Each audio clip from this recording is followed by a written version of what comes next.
this is Sal Furlise. Sal joins us. He is the CEO of Drives, and we will be talking with you all about working with boards. So that was one little nugget of insight of what you've been working with. And so thanks for sharing that with us.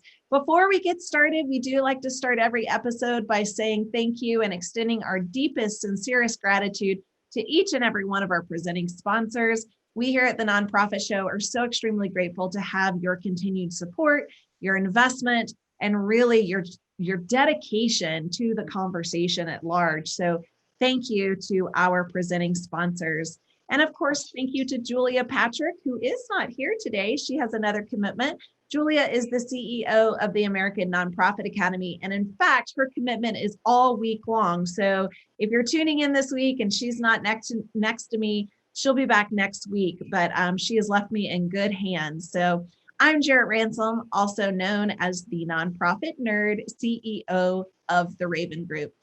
Now, Sal, welcome. And before we get started, I do want to say that you and I have already, as I call it, had some really nerdy conversations, and I've really enjoyed chatting with you.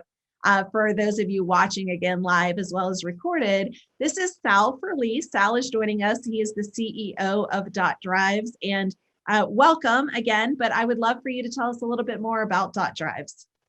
Yes, certainly. Well, first, thank you so much. And it's unfortunate I don't get to meet Julia, but maybe the next time.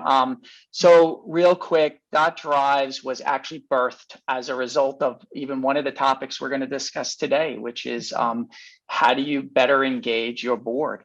I probably need to explain that I also wear another hat. I lead a nonprofit organization, and it was after leading that nonprofit organization for close to 10 years, after coming out of 20 plus years of business, that was the catalyst for launching Drives, which is a software application that was created really because of the desire I had and others around me, peers, to see better efficiencies and certainly greater effectiveness for nonprofits, whether it was donors or their board members or whatnot. So that's why we're here talking today, and that's why, as you mentioned, Drives exists. And so talk to us about the link then with the sports outreach, because you did say you wear a couple of hats. And I'm going to be transparent. Before we even open the digital doors, Sal and I had a very transparent conversation about just how many many of us hats, I should say plural, it's like, stacked on here, many of us in the sector do wear. But share with us about the sports outreach, because this is that other hat. Yeah, so I thought you were going to say it, but I'll say it about just, if you find yourself crying in the middle of the afternoon, join the club, right? So, when I left the corporate environment at 40, over 12 years ago, I never realized what I would be stepping into. And it actually, the workload, the responsibility actually amped up. So, part of that's probably my own fault, but part of it is just that innate desire to meet needs. And I think that's what a lot of people get into callings around the nonprofit space. That calling for me was sports outreach. So I stepped into a role, and I've been fortunate enough to help reorganize that organization and grow that organization, and we work internationally and domestically. We are a Christian organization, so at the core of what we do is evangelism, discipleship. But we also say we step on the field and off the field, and as we step off the field, we meet the needs of anybody and everybody, whether it be educational, public health, feeding in certain countries and environments. Anti-sex trafficking. I could go on and on. Our name really doesn't encapsulate who we are, because we are going to be 34 years old. So we serve anybody from any area, any background, any faith. So that's kind of the sports outreach side of things. And then, of course, as I mentioned earlier, decided to do something to help not only myself, some of the struggles I was having, but a lot of peers who we were recognizing didn't really have a simple tool at their disposal. A lot of great things out there, and if you have a great product, great. But a lot of us didn't have something that spoke to our workflows and what was important to us. And I'll just say what's important to me is it's all about really meaningful relationship, whether that's with your board members, which I think we're going to talk about, or your donors, or your team for that matter. And I love that connection. So when I did a little due diligence before Sal and I jumped on a phone call a couple of months ago, I want to say, because we had one of your teammates, Josh, on to talk about Dot Drives, and he was phenomenal. We had a wonderful episode with Josh as well, as he talked a little bit more about Dot Drives. I myself grew up as an athlete. I'm still very much an athlete. I have actually gone to Uganda and have, experienced the community and the residents of that community. And it's just phenomenal. So to see your website, for those of you that haven't checked out, Sal will share his contact information again, but all of this really does stem from, that the connection and those relationships. And so the connections and the dot, I mean, how does this exactly work? Well, so I'm actually going through another, let's say, life change, season of change. When I was in business, probably the one strength that I was blessed with was the ability to connect things, to connect people, to connect systems, to see that things could operate more soundly. And that was an area that excited me, and I enjoyed it, the difficulties and whatnot. I will say I'm now moving from this fixer mentality or this fixer behavior into what I hope is an encourager. That's something that God's working on me right now at this season in life. But the point of connecting the dots, it's so critically important, because in any organization, business, church, nonprofit, what happens is you have so many different things happening. But you have to have certain processes in place to bring those things together. And the greater and the simpler those processes are, whether they're communication, whether it's in the case of Dot Drives, a CRM, whatever those things are, team meetings to collaborate, you have to be very consistent and conscientious about putting those things in place, so that you connecting everybody, so that you're working towards a specific goal. Otherwise, you have just all these dots doing their own thing. And that's not going to result in impact or be very productive. Yeah. One of the things we've talked about a lot on these episodes, Sal, is really that return on relationship. And I feel that we all bring relationships to the table. We all bring a different skill set to a relationship, and we can all continue to add on layers to that level, right? The depth and breadth of each relationship can go to so many different heights. So Dot Drive, really provides a way to connect back to that connection of these dots to drive the mission forward. Is that kind of what we're looking at here? Yeah, I think you summarized it well, and I don't want to just hop on the actual application, although it's obviously my baby and I love it. I really want to turn our attentions to a process, because it's just a process. It's just an application that we created to encapsulate a process, and the process is consistent engagement, understanding whether it's that donor or that board member. And being consistent and having a process that keeps that relationship healthy. And because at the end of the day, that's what's going to produce is that healthy relationship. So whether we're talking about Dot Drive or any other process one might have, it's about having that process to have the healthy engagement, to make sure that that's front of the mind, that you are specifically and consistently engaging. In this case, I think we're going to talk a little bit more about the board, but how are you doing that consistently? Because if you're not doing that consistently, you're not going to see the results. And I'm so glad that you said that. And it is about the process. It is about, it's more than Dot Drives. But talk to us a little bit, because I think when you and I were on the phone, probably 9 times out of 10, I will have a nonprofit leader tell me, oh, my board, they don't do anything. Like I can't get my board to activate. Yeah. I can't get them to engage. So what are some ways I mean, let's dive deep, and I want you to just jump into the deep end with me, Sal, but like, Sure. where can we take this conversation as it relates to the board?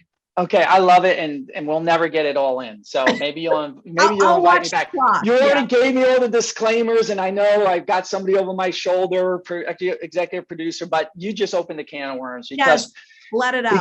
here it is. So we all know that every nonprofit has a board, right? And those may look very different, but at the end of the day, for you West Coasters, just think LA. Just think LA. It's easy to remember, and it's love and advocacy. So when I think of who's coming on my board or why did they come on the board, it should be those two terms that identify that person, and it's from that place that I'm going to engage them. Why would somebody come on our boards, Jared, if they didn't love the mission, if they didn't love what we were trying to accomplish? Why would they come on? Now I've heard scenarios. Well, I asked the CPA because I need to make sure this and that. And I get that.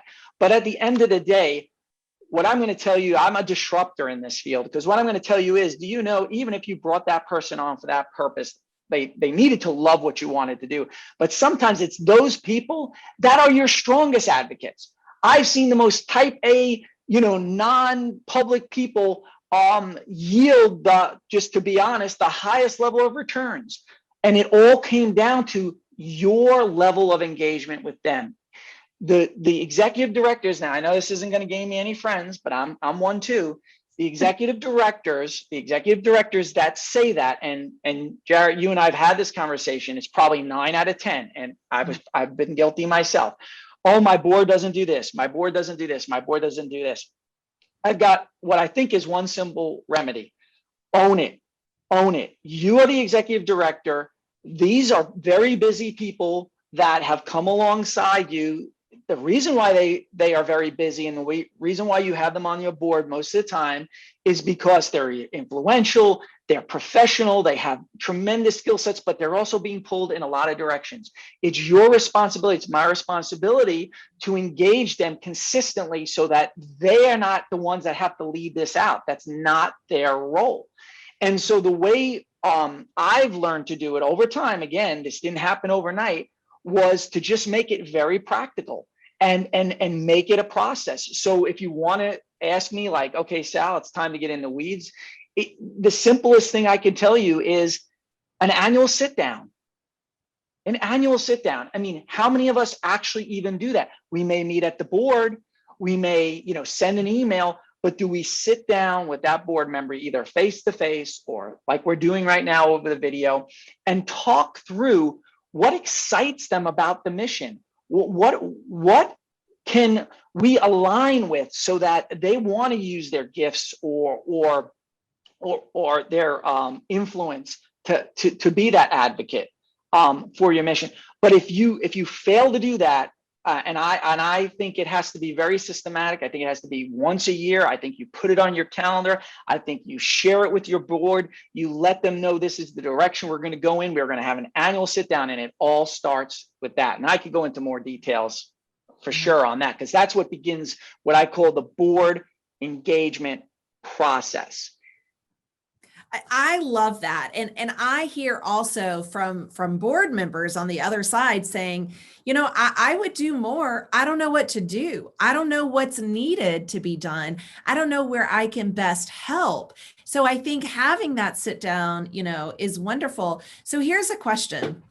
Is that really only the executive director, or could it also be like the director of development, maybe working in tangent or in conjunction with the executive director to make sure that each board member, knows, one, what needs to be done, and two, I also coach to say, like, we, the professional, want to make it as easy for the busy nonprofit board member as possible. And I coach my clients, Sal, to say, like, spoon feed the board. Make it as easy as possible. So do Yep. you hear that as well, where the board is saying, I don't know what I need to do? Yeah. Again, I mean, you've just given the other side of the coin there.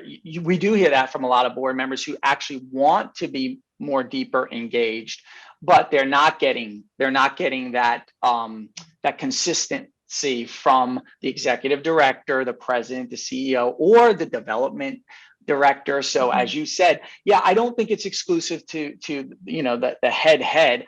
I think anyone who is charged with mobilizing board members to be advocates of that mission would be involved in this process. So I would very much be comfortable with turning over that that engagement process to a development officer, and actually have. And sometimes it's a dual type of situation where it's even a larger conversation than just one-on-one, because it may be healthy for the executive director to be involved in that conversation as well. So they're all kind of hearing the same things.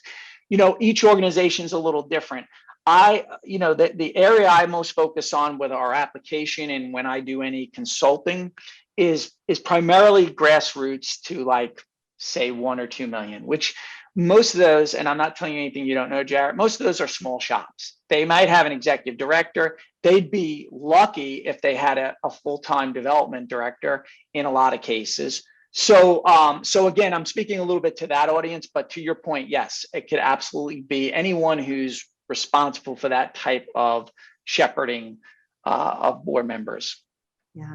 And I think that's important to know. And thank you for bringing that up, because oftentimes here on the episode, especially when we have someone that does serve with a specific organization, we do like to quantify or qualify, how big is this organization? Really, what are we talking about? What's the workforce?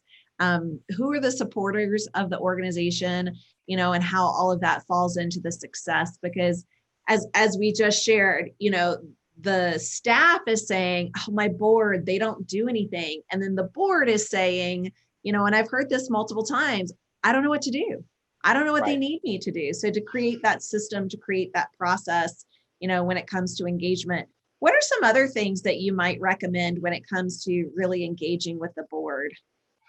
Well, I want to go back, because, like I said, we could take hours to go through this, because I think it's important. If there's one pearl in anything I say today, it's that annual annual survey. And I didn't get to the survey part. Okay, a survey. So the survey is going to be the meat and potatoes. So the survey, in my case, we have a 13 questions, simple 13 questions. I mean, it doesn't get much more simpler than this. It's just things like, what excites you most about the work of the organization? You're trying to get them to start to open up. And then it could be questions as, do you plan to personally donate? Would you like to work on securing grants? These are very simple questions. And what we've done, Jarrett, and I would recommend this if you don't have a process in place, I can share these with any of your audience. But what we've done is we've taken that survey. Now, just so you know, this survey also is built into our application under what we call best practices. So again, what I'm going to be jumping from place to place for a second. Our application was designed to provide best practices, because what we wanted to do was we wanted to say, statistically, we know the majority of nonprofits are small. We know this. You can just look at the statistics, go and Google it. And we wanted to provide a one-stop shop for best practices and for processes, because you may be wearing 5 hats. So now if I'm the executive director and my budget's $300,000, $400,000, $500,000 a year, I can use this application and I can say, okay, I'm going to do my donor engagement. Great. I'm going to do my major donor relationship building. We call that a pipeline process. Or moves management. I see you have a moves management sponsor there on your thing. That's awesome. So it's that process, but we put that all in one simple place, because you're wearing a lot of hats. You're out in the field. You may even be doing programming on top of running the organization. So we want it to be simple. But back to the survey. what we've done is the surveys within the moves management process in the application. So you don't have to rethink it every year. You don't have, you just start again. It's right there. The other nice thing is what we do is we take that survey and we convert it into a Survey Monkey. Give a plug for them. They should support you. Or one of those. I'll try. We use them a lot. But here's a great thing. You can put that in a Survey Monkey. And what we do is we say, you get a hold of that Mr. and Mrs. board member. You tell them, hey, remember, we're going to have our annual sit down. But before that, Jarrett, we're going to send you a quick online survey. Boom. You send it to them. They fill it out online. You can keep your whole board. You can have all their surveys. You can see where they aligned, where they didn't. Great for committees. Great for putting together a committee. If you got 4 people who said, oh, Sal, would you host an event or assist with an event? Well, if I get 5 out of my 10 board members who say yes, guess what I can do? I can bring them together and we'll probably have the best darn event we've ever had. Yeah. And so, and that is such a good opportunity, because I know when it comes to fundraising and friend raising, we really do want to lean on our board as advocates for bringing new constituents or supporters into the fold. Absolutely. I mean, again, as we started out, we could talk about board governance. We could talk about board finance. I think for me, those other ones are obviously critical, but for me, for the health and vitality of that organization, if you don't have a board that's engaged on the development side, I don't see how that could be a healthy organization. I mean, they are your twins, so to speak, out there. You can only be in front of so many audiences, but they know the intricacies of the organization. They do. And when we talk truly about connecting those dots, it is often about getting that board buy-in and making sure that the board is committed, they're engaged, they're all in. One of the quotes I've heard, which I just love and continue to repeat, is people support that in which they help create, right? And so receiving the buy-in from the board, I'm going to say is critical to the success of the organization. How do you create this buy-in though, Sal? Well, again, I think you're going to say, oh gosh, he just oversimplifies everything. I think it all starts with that survey. Yeah. I think once they've spoken it out, it's not like Jarrett, if I came to you and I say, Jarrett, I need help with, you're a board member and you're the Mac Daddy board member. You're going to do what you can probably to help, but that didn't come from you. That didn't initiate with you. It might not, you may not be even passionate about that. It might not even be in your skill set.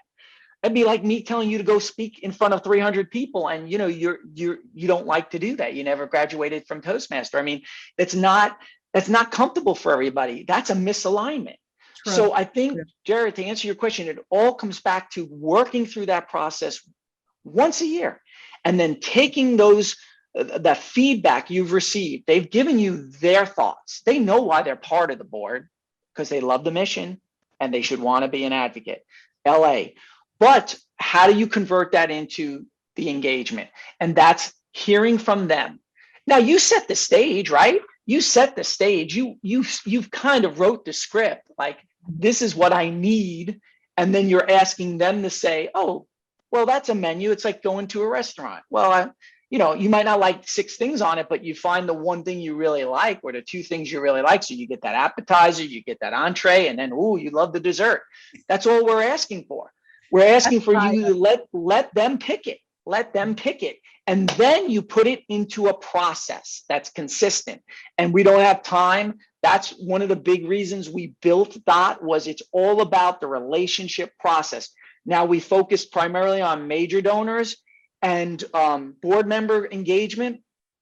But for instance, our product is a CRM. It's a standard CRM with what I consider these I think very unique value props that really allow people to focus, because at the end of the day, the majority of funding comes from major donors that sustains an organization, and from board member, if you want to have a healthy organization, from board member engagement. So let's not overcomplicate this thing. There's great products that do a lot of other things we don't do, and I say more power to you. that's our niche. Those are the things we focus on, and we've seen the impact over, well, even from the product line over 2 years, but we've seen the behaviors produce impact for a very long time. So I want to ask about that elephant in the room. So we have the annual meeting, we do the survey, and then we have the meeting. The board member says, I'm all in, this is my buy-in, this is what I want to help and support with. And then they go MIA, right? Then there's crickets, life happens, right? Whatever it is. How do you talk about like a re-engagement with a board member that might have all the best intentions, Sal, and then all of a sudden you don't get a reply back from them? Yeah. Okay. So that's going to be a hard one for me to answer. It's going to be hard for me to be that objective because I'm kind of I could be a bit of a bull in a china shop in this regard, meaning if a board member has a really legitimate reason, he or she, that they disengage for, I have no problem. Season of life. Listen, let's just be transparent. I've had board members who, a child has went off the deep end. They didn't expect that. Wonderful people. All of a sudden their life's in turmoil. Major career change. I had a board member, he was amazing. He got a huge promotion, had to travel all over the world. He was going to be out of pocket. You have to have those conversations though. You can't just say, oh, I hear crickets. Why is it? And then you start to get frustrated with the board member. It's better to confront and say, is this board member in a season that's difficult? What's happening here? Once you establish that, then you're good. You put that aside, you allow for the grace, you allow for the inactivity, that's fine. I'm not talking about that. If you're hearing crickets after you've put them through this process, then chances are their season is setting, the sun is setting on them. Because again, go back to LA, love and advocacy. I love that. I mean, it's such a short acronym, but love and advocacy. And I'm going to agree with you. I know that life happens. And as we started the episode, so much has happened over the last 18 months. And so, if a board member or anyone really does go MIA on you and you hear crickets, right? I always proceed with, are you okay? Is there something going on that you'd like to share or that I may be able to help you with? I always come from a place of, to be of service. And I think that is a great way because clearly they've bought into it, but we're all experiencing this thing called life. And I think that's important to keep in mind. Sal, you had shared with us that we could talk for hours, and I have no doubt about that. And I would love to continue to just have you talk more and more and more about this board engagement. Unfortunately, we're not able to dive too much, further beyond what our 30-minute broadcast provides. But Sal is amazing. Drives is amazing. The organization that you serve on and really help to bring all this to fruition is a phenomenal mission, doing so much great work across the world. So thank you for all that you do. And if any of you are interested in connecting with Sal, I will witness to you. He's very active on LinkedIn. So you can send him a connection on LinkedIn. And then, of course, please do check out Drives. Both you and Josh have been phenomenal guests on the episode, and we're so grateful to have you. Thank you so much. I just had one last thing to say. I almost forgot. We, as a gift, we have a very generous corporate supporter of our Drives initiative, and they will underwrite one application for a year for one of your lists. For one of your listeners. So if you have a listener, I'll leave it in your court. And if nobody, that's okay. But that's phenomenal. So if you have a listener that's either a startup or small nonprofit, needs a process, needs a system, we will go ahead and get them on the system, get them trained, and I think you'll have a future guest on your hands. Well, thank you. I think that's phenomenal. It's very generous of you and your supporters. So we're so thankful. If any of you are interested in that, please do reach out to either Julia or I. We would be more than happy to connect you with Sal and see if this makes sense for you and your organization. It's always a pleasure to be here and talk to so many amazing leaders across the nation. Again, we extend our deepest gratitude to each and every one of our sponsors. We are so grateful to have your continued investment and support in these conversations, not just the nonprofit show, but all conversations that are happening right now around the globe. We're just so thankful to our presenting sponsors. So thanks for allowing us to have these great conversations and to connect with so many thought leaders, just like Sal Furlise today with Dot Drives. Sal, thank you again. I'm so appreciative. I have a feeling that we'll have you back on, and I hope that you enjoy your week. I think you've got some downtime, which is good. I know we all need that. So for all of you that are watching, thanks so much for joining us. I hope that you will join us again tomorrow. This week is action-packed. Julia's away, but I'm here, and I look forward to seeing all of you tomorrow. We end every episode by saying, please stay well so you can do well. Thanks so much, Sal, and to all of you watching. We'll see you tomorrow.